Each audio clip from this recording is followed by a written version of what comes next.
A little while back, Kevin Willard accused the Big Ten of scheduling the proposed better teams to have better game times and not have to play as often. As it turns out, that's not really true when you break it down.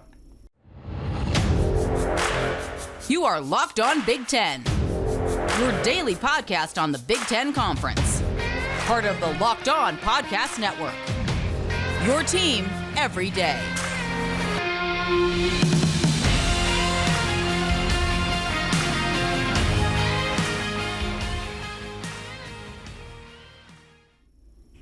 Hey, thanks for tuning in to Locked On Big Ten. I'm your host, Nate Dickinson. Coming up on today's show, we're going to take a look at a whole bunch of numbers around Big Ten basketball. Later on, we're going to take a look at the latest bracketology from Joe Lunardi and take a look at who's overachieving and underachieving through the first part of the Big Ten season. Also, we'll start out the show by taking a look at some of the accusations made by Kevin Willard a little while back. He said that the Big Ten is unfair in the way that it schedules its games.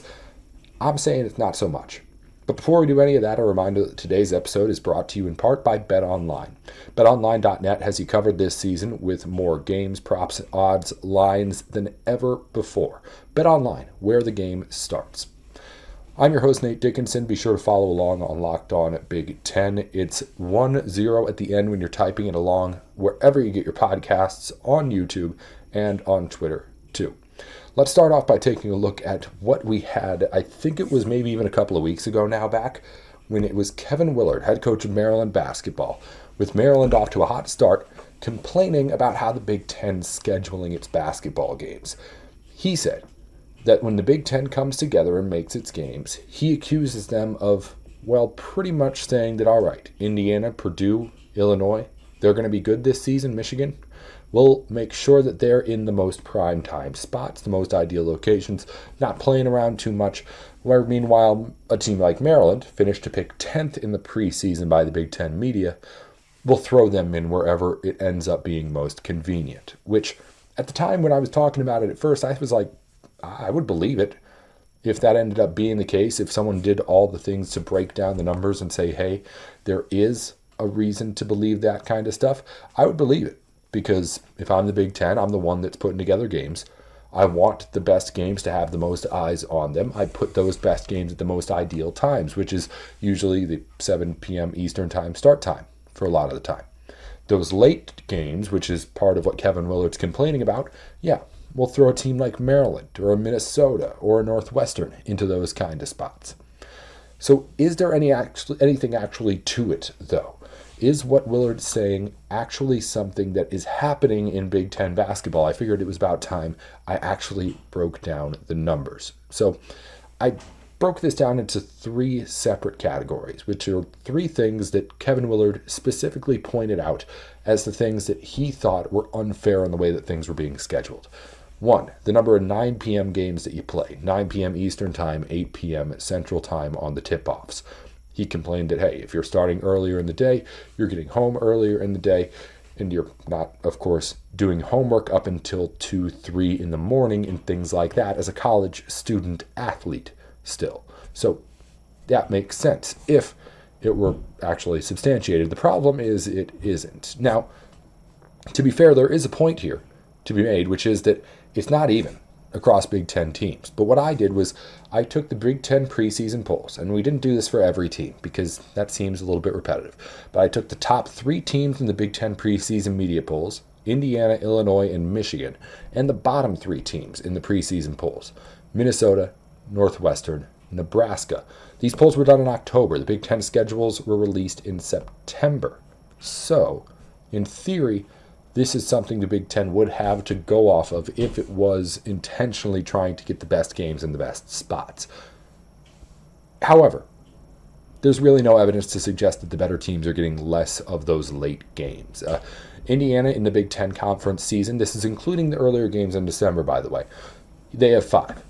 Illinois has 5. Down at the bottom of the Big Ten projections, Minnesota has 5. Northwestern has 6. So it's pretty much even. Now again, to be fair, it's not even across the board. For instance, Michigan has only 3 9 o'clock tip-offs. Nebraska has only 2 9 o'clock tip-offs.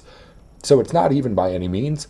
It just doesn't seem to be off balance toward any one team, whether or not they're projected to be any good or any bad. I also did put Maryland into this because, again, we're talking about Maryland's coach is the one who's saying this. Maryland has 5 9 p.m. starts, not really any more than what we've seen the average be. I also threw Purdue's numbers into this. They weren't in the top 3 in the Big Ten preseason polls, but for obvious reasons, it seems like a decent idea to put them in there now. They right now at the moment have 2 9 p.m. Big Ten starts. Next category I want to look at is games played in a row. And Willard talked about this too, being able to play, like he said at the time, 6 or 7 games in 11 or 12 games, 5 or 6 games I think it was, in an 11 or 12 day stretch Maryland had to play. I couldn't find that stretch when I looked over the Maryland schedule, and this one has really no legs to it whatsoever.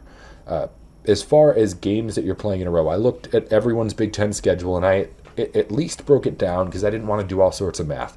I broke it down into how many times you play 3 times in a calendar week. Because, first off, in my opinion, I think that a calendar week does matter because these are still students who have classes. So that's important to me. And also, it's just kind of easier to see, okay, when are we blocking off? And I made sure it wasn't anything like back-to-backs being played on Saturday and Sunday, but those don't happen anyway. Point being, nobody's really getting any more hosed by having to play a lot in any way. As far as having to play 3 times a week, Indiana tops does it twice, never in back-to-back weeks. Illinois doesn't have it happen once. Michigan doesn't have it happen, or has it happen 1 time. At the bottom, same deal. Minnesota has it happen once. Northwestern has it happen once. Maryland has it happen once. And Purdue has it happen twice, but not in back-to-back weeks where they have to play 3 times in 2 weeks in a row. So that one, throw it out the window. Nothing to it whatsoever. You could say pretty much the same exactly about the number of road games that you're playing.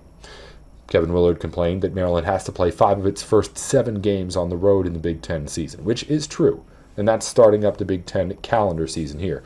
But it's not really all that much of an anomaly, 5 out of 7.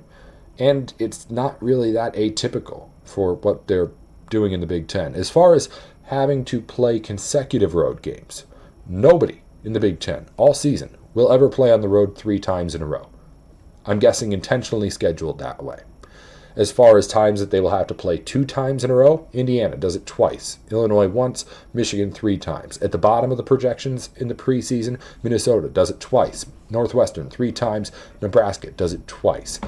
By the way, Maryland and Purdue in those cases, Maryland does it twice, or Maryland does it 3 times, Purdue does it 3 times. And also Purdue, that's another team that's starting the Big Ten season with 5 of its first 7 games on the road. So it's not exactly lining up for Kevin Willard. The only really plausible thing that he had was that I think I agree with him that the Big Ten probably could do a better job of making sure everyone has an even number of those 9 p.m. games.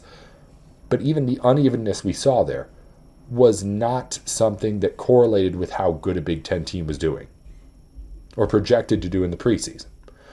So while Kevin Willard is upset about what is 3 9 p.m. games in a row, I believe, at the end of January and the beginning of February, which is maybe the toughest stretch of any Big Ten team out there this season, that's the worst that it gets.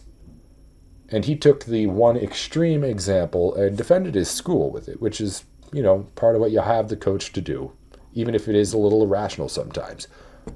But he's got nothing here. If you ask me, he's got nothing here. There's a coincidence where his team did happen to get the worst situation over the course of a few days there at the end of January. But aside from that, he's not getting treated any worse than anyone else in the Big Ten. And whether or not he likes it, there is going to have to be someone, because of scheduling conflicts, who's going to have a little bit of a rougher time for a little bit of a stretch of time like Maryland is. So Willard, at the time, I was like, yeah, I could see it. It makes sense. Conspiracy on. Now I'm off it. After we come back, we're going to break down some more numbers. Lunardi's latest bracketology is out. Where are the Big Ten teams? Where does that stack up to where we thought they would be? We'll talk about that in just a minute here on Locked On Big Ten. But before we do that, if you want to make sure you're staying in shape this new year, maybe you have one of those resolutions people talk about, you can get started with it with Built Bar. Built Bar is the protein bar that tastes like a candy bar.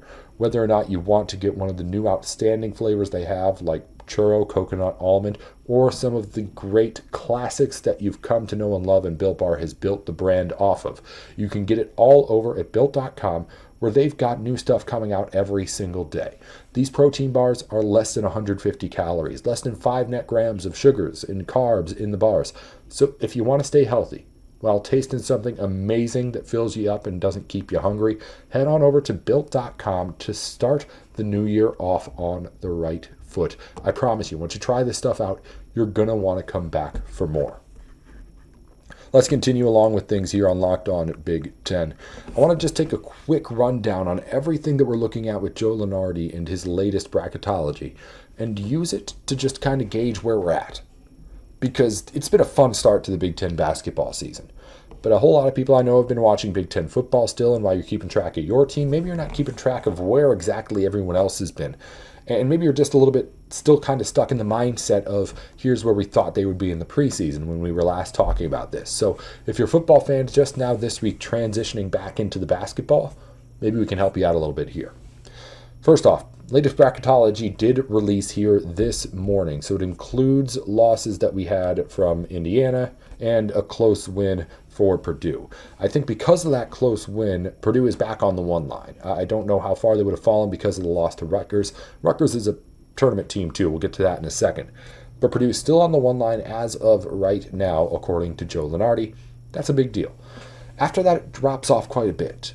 Nobody has really stepped up and become that big second team to be right next to Purdue and challenge the Boilermakers. As far as the AP polls are concerned, it's still Indiana. That team's at number 15, even if it will be dropping off sometime soon. Joe Lunardi, of course, updating his brackets today. He has Indiana down to a 6 seed. Hoosiers need to figure it out. I've talked about it a few different times on the podcast already, but this is a testament to that. Because Lunardi knows he's running by numbers just as much as he is whatever eye test he does end up using for his bracketology, but he knows where teams are going to end up in this bracket. And 6 seed honestly seems pretty fair for what Indiana has done so far. Number 15 in the team in the country does not seem fair. That's why I trust something like a bracketology more when judging what I think of where a team's at right now, at least for the moment. Moving on. Indiana, I'd say, would be a loser in this case. They need to get up to expectations. I mean, if I'm Indiana, I want to be a top 4 seed. I want to be the team expected to come out of that first weekend. And at the moment, Indiana's not playing like it, and they don't have it as it stands. One of the winners is Rutgers. Picked to finish 8th in the Big Ten Conference in the preseason.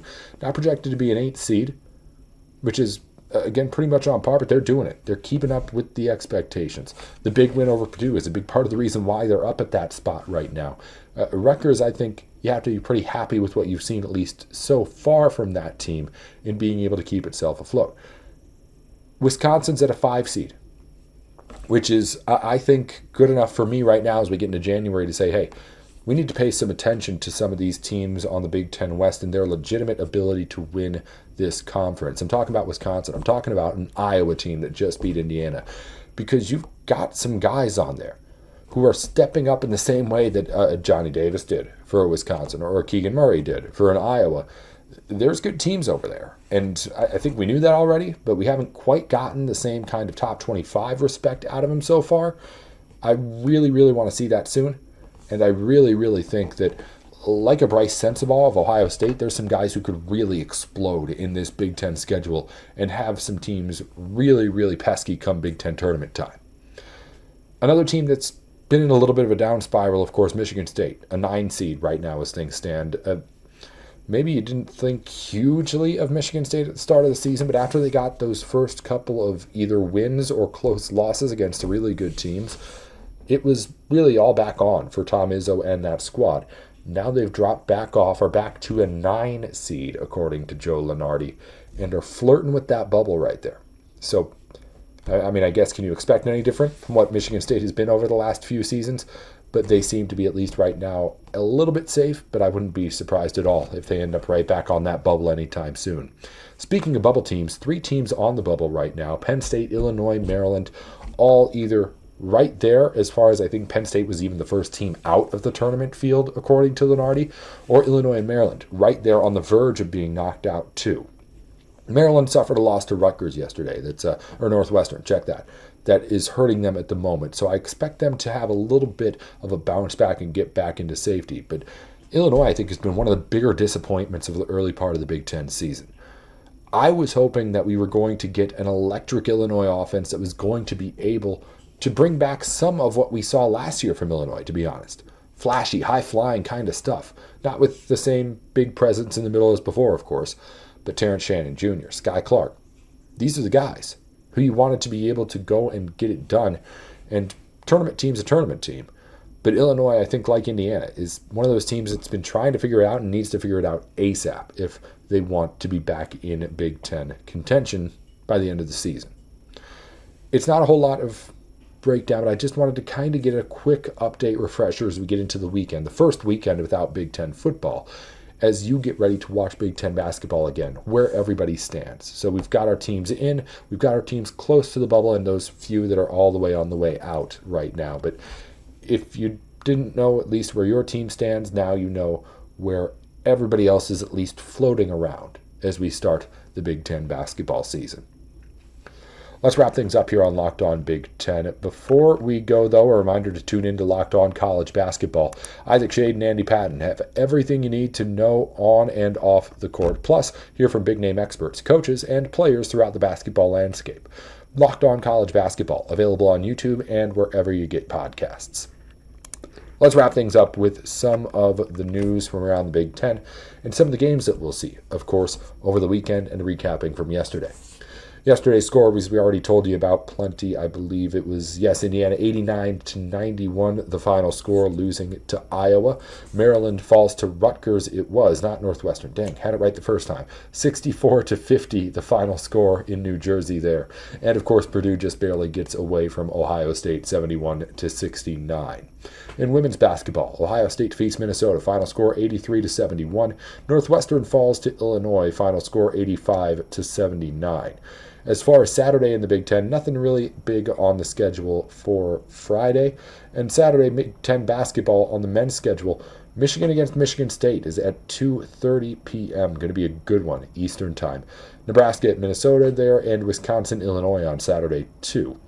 And in women's basketball, a whole bunch of games. The big one you need to know about, number 16 Iowa faces off against number 14 Michigan in the women's game. And on the mats, in wrestling, number 8 Minnesota faces off against number 7 Northwestern this weekend. That's going to be a really good one. Be sure to tune in to Locked On Big Ten again next time to stay tuned in on everything you need to know going on around the conference. Until then, I'm Nate Dickinson at Nate with Sports. Follow along with the show at Locked On Big Ten, 10 at the end, not TEN, wherever you get your podcasts, on YouTube and on Twitter. Until next time, Nate Dickinson with Locked On.